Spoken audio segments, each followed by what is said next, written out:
আজকের আলোচ্য বিষয় 1935-এর ভারত শাসন আইন এবং এর বৈশিষ্ট্যগুলি ব্যাখ্যা করো। 1935-এর ভারত শাসন আইন ছিল ব্রিটিশ পার্লামেন্ট কর্তৃক প্রণীত একটি অত্যন্ত গুরুত্বপূর্ণ আইন, যা ভারতের সাংবিধানিক ইতিহাসে একটি মাইল ফলক হিসেবে বিবেচিত হয়। এই আইনের মাধ্যমে ব্রিটিশ ভারতকে প্রশাসনিক সংস্কারের একটি নতুন ধাপে প্রবেশ করানো হয়।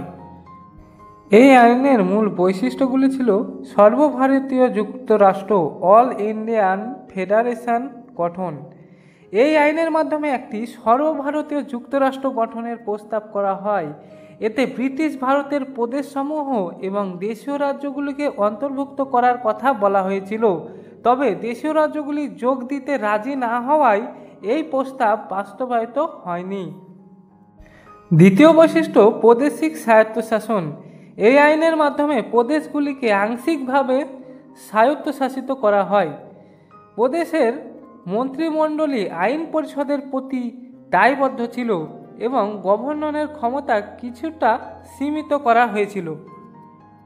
তৃতীয় বৈশিষ্ট্য দ্বৈত শাসনের বিলোপ।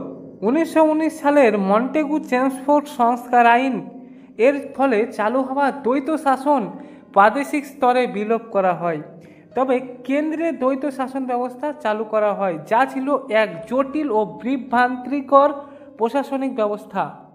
চতুর্থ বৈশিষ্ট্য কেন্দ্রীয় আইনসভায় পরিবর্তন। কেন্দ্রীয় আইনসভাকে করা হয় দ্বিকক্ষ বিশিষ্ট, একটি ফেডারেল অ্যাসেম্বলি, অপরটি কাউন্সিল অফ স্টেট। পঞ্চম পয়েন্ট সরকারি ও ফেডারেল তালিকা। কেন্দ্রীয় ও প্রাদেশিক সরকারের ক্ষমতার সীমা নির্ধারণে তিনটি তালিকা তৈরি করা হয়: কেন্দ্রীয় বিষয়াবলী, প্রাদেশিক বিষয়াবলী এবং সমবায়ী বিষয়াবলী। ষষ্ঠ পয়েন্ট ফেডারেল কোর্ট ও রিজার্ভ ব্যাংক প্রতিষ্ঠা। এই আইনের মাধ্যমে ভারতের ফেডারেল কোর্ট ও রিজার্ভ ব্যাংক প্রতিষ্ঠার ব্যবস্থা করা হয়, যা ভারতের প্রশাসনিক ও আর্থিক ব্যবস্থায় গুরুত্বপূর্ণ ভূমিকা নেয়। উপসংহার: 1935 সালের ভারত শাসন আইন ছিল ভারতের সাংবিধানিক ইতিহাসে একটি অত্যন্ত প্রভাবশালী ও বিস্তৃত আইন। এই আইনের উপর ভিত্তি করেই স্বাধীন ভারতের সংবিধান রচনার সময় 1946 থেকে 1949 পর্যন্ত বহু দিক থেকে প্রেরণা নেওয়া হয়। সংক্ষিপ্তভাবে, এটি ছিল ভারতের সর্বাধিক বিস্তৃত সাংবিধানিক আইন, যা স্বাধীন ভারতের সংবিধানের ভিত্তি গঠনে গুরুত্বপূর্ণ ভূমিকা পালন করে।